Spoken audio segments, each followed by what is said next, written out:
ഇന്ന് രാവിലെ E P Jayarajan മാധ്യമങ്ങളോട് പറഞ്ഞത് ചില കുബുദ്ധികളുടെ ആശയമാണിത്. ഇതൊരു യാതൊരു അർത്ഥവുമില്ലാത്ത ഒരു സമരമാണ് ഇവിടെ നടക്കുന്നത്. അതിൽ സാറേ, അദ്ദേഹത്തിന് ആശമാരെന്താണെന്ന് അറിഞ്ഞൂടാ. അറിയാമെന്നുള്ള ഒരു വ്യക്തിയായിരുന്നെന്നുണ്ടെങ്കിൽ പാർട്ടിക്കാരായിരിക്കാം. അറിയാമെന്നുള്ള ഒരു വ്യക്തിയാണെന്നുണ്ടെങ്കിൽ ഈ പാവപ്പെട്ട ആശമാരെ പറ്റി ഇങ്ങനെ പറയില്ല. കൊറോണ സമയത്ത് ഞങ്ങൾ വേണം, കൊറോണ കാലം കഴിഞ്ഞ സമയത്ത് ഞങ്ങൾ വേണം. ഞങ്ങൾ ആരാണെന്ന് പോലും അവർക്കറിയില്ല. 32 രൂപയ്ക്ക് ആ സാറിന്റെ വീട്ടിൽ കുടുംബം നോക്കാൻ പറ്റുമോ? ഞങ്ങൾക്ക് പറ്റുന്നില്ല. ഞാൻ പോകുന്ന എന്റെ ഏരിയയിൽ എനിക്ക് 200 രൂപ വേണം ഒരു ദിവസം. ഒരു ഓട്ടോ പിടിച്ച് പോയിട്ട് തിരിച്ച് വീട്ടിൽ വരുന്നെങ്കിൽ ഞങ്ങൾ അവകാശം ജോലി ചെയ്ത കൂലിയല്ലേ ചോദിക്കുന്നത്. ജോലി ചെയ്ത കൂലി തരും ചോദിച്ചപ്പോൾ ഇവർക്ക് ഇത്ര നാണക്കേടും, ഇവർക്ക് ഇത്ര ഞങ്ങൾ ആക്ഷേപിക്കുക എന്തായിരിക്കണം? ഞങ്ങൾ ചൂലുകാരാണെന്ന് പറഞ്ഞു, ഞങ്ങൾ പാട്ടപ്പിരിവാറാണെന്ന് പറഞ്ഞു. എന്തിനാ ഇവർക്ക് ഇത് പറയാനുള്ള യോഗ്യത ഉണ്ടോ സാറേ? യോഗ്യത ഉണ്ടോ?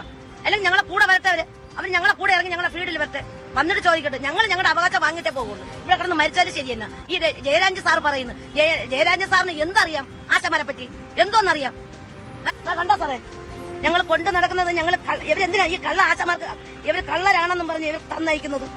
ഇതെന്തിനാ മാലാക എന്ന് പറഞ്ഞ് തന്നയക്കുന്നത്? ഇതെന്തിനാ ആൾക്കാരെ പറ്റിക്കാനോ? ഞങ്ങൾ പോകുന്നത് ആൾക്കാരെ പറ്റിക്കാനാണോ? ഇല്ല, പൊതുജനങ്ങളെ ഈ പാവപ്പെട്ട ഞങ്ങളെയും പറ്റിക്കുന്നത് ആരാണ്? യഥാർത്ഥത്തിൽ ആരാ പറ്റിക്കുന്നത്? ഈ ഞങ്ങൾ ഈ ജയരാജ സാറിന് ഒന്നും അറിയില്ല. ഈ ആരെ പണ്ട് ഈ സിനിമ പറഞ്ഞത് അതൊരു കുഞ്ഞാ, ഒരു ചുക്കും അറിയില്ല കേട്ടാ, കുഞ്ഞു വാവയാ.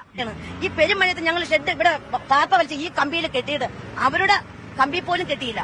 ഞങ്ങൾ ഈ കമ്പി കെട്ടിയിട്ട് ഞങ്ങൾ ഈ പെരുമഴ 12:30 മണിയായപ്പോഴത്തേക്ക് തുടങ്ങി മഴ. 12:45 ആയപ്പോഴത്തേക്ക് 2:30 മണിയായപ്പോൾ പെരുമഴ, നല്ല മഴയായിരുന്നു. ഞങ്ങൾ അതുവരെ പോലീസുകാർ അവിടെ നോക്കുന്നത്. പാവം, അവരെ ഞങ്ങൾ കുറ്റം പറയില്ല. കാരണം അവർക്ക് മുകളിൽ നിന്ന് കൊടുത്ത ഓർഡർ അനുസരിച്ചാണ് അവർ പിറ്റേന്ന് വെളുപ്പിനും 2:45 ഒന്ന് തട്ടിയിട്ട് ഇതിനകത്ത് ആളുണ്ടോ എന്ന് ചോദിച്ചു. ഞങ്ങൾ പറഞ്ഞു ഉണ്ടെന്ന് പറഞ്ഞു. ആ ടാർപ്പ് അഴിക്കാൻ പറഞ്ഞു, ഇവിടെ കെട്ടാൻ പറ്റൂല, അഴിക്കാൻ പറഞ്ഞു. ഞങ്ങൾ ഒന്നും പറഞ്ഞില്ല, ഞങ്ങൾ അഴിച്ചു മാറ്റി കൊടുത്തു. ജയിച്ചില്ലെന്നുണ്ടെങ്കിൽ ഞങ്ങൾ മരണം വരെ സമരം കിടക്കും. ഞങ്ങൾക്ക് കിട്ടേണ്ടത് വാങ്ങിയിട്ടേ ഞങ്ങൾ പോവുള്ളൂ.